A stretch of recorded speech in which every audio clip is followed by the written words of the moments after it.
Narrindra Suranna, the Managing Director and Chairman of the company, is joining us on the show.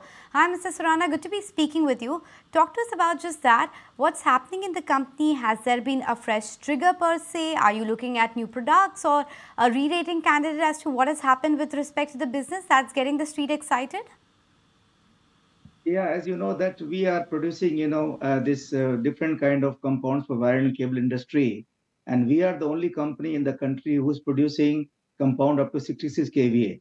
And very soon we are going to produce the compound up to 31, 32 kVA. Then within 18 months time, we'll be starting to produce a compound up to 232 kVA. And maybe, in 3 to 5 years time, we'll be, producing right up to 450 kVA also.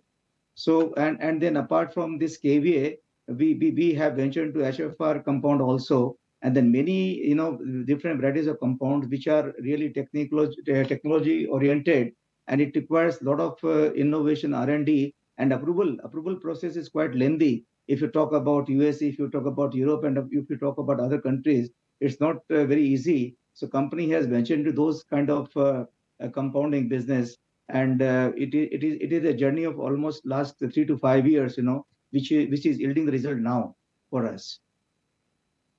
Important things that you're talking about, getting into new products, getting those approvals from America and Europe, etc. as well. But talk to me about what does it mean for the company, because you've invested over the last 3 to 4 years to kind of reach this level. But in terms of the revenue profile, what it could be in the next 3 to 4 years, because if I have it right, your overall revenue in FY24 was around 250 crore. What can it reach to in FY30 or maybe 2 to 3 years from here on? No, in FY 2024, it was 2,431 crore. And if you talk about 3 to 5 years horizon, then definitely we want to double it from here.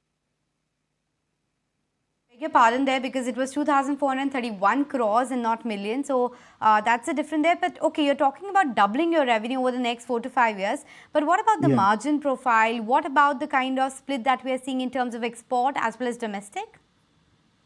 See, companies focusing more and more on value-added product and different markets also, where we can make, a better EBITDA, where the entry for other, people, it is difficult. So we are investing almost 300 crore rupees, in building the world-class infrastructure. We are creating two new factories, one in Eastern India and another in Western India.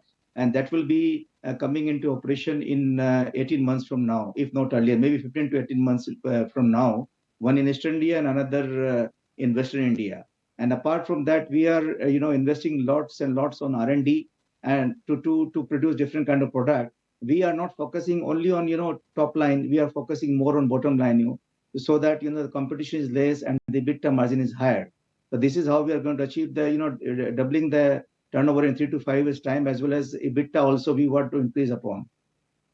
So you're saying you want to increase on EBITDA. So what is that EBITDA that we should watch out for this year, FY24? 11-12% was your EBITDA margin.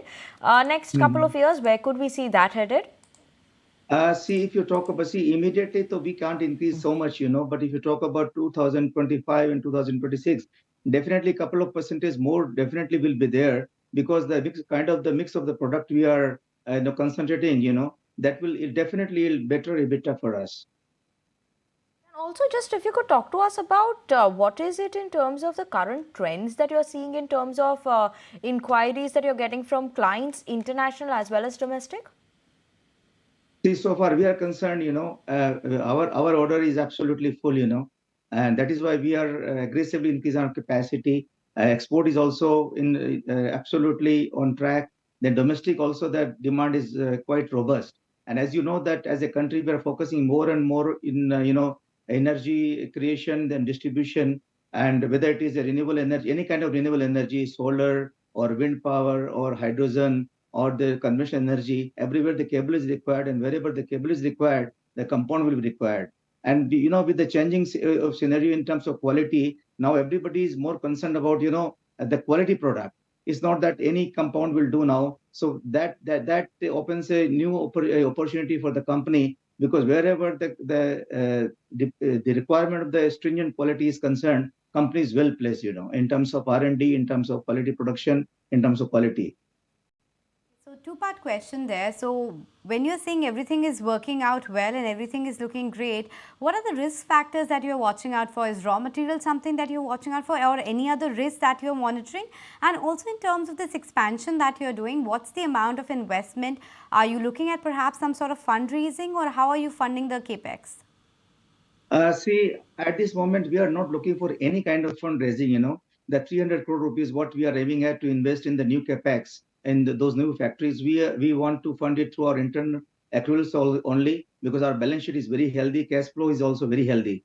And so far, the raw material is concerned, that India, in our country, we are sitting on a very comfortable situation, because people like Reliance, people like Opal, people like IOC, people like HMEL or Haldia Petrochemicals, they all are increasing capacity, and almost 3 to 4 new projects are coming, and they will be starting production couple of years from now. So far raw material is concerned, there is no scarcity of any raw material we don't foresee in coming future. Okay, I think that explains it. So, good prospects in terms of the domestic demand, export approvals are coming in, the capacity addition is also quite strong, and the EBITDA margins will scale up in a staggered manner. Thanks, sir, for joining us today. Appreciate you making time and speaking with us. If you like this video, then like, share and subscribe to ET Now.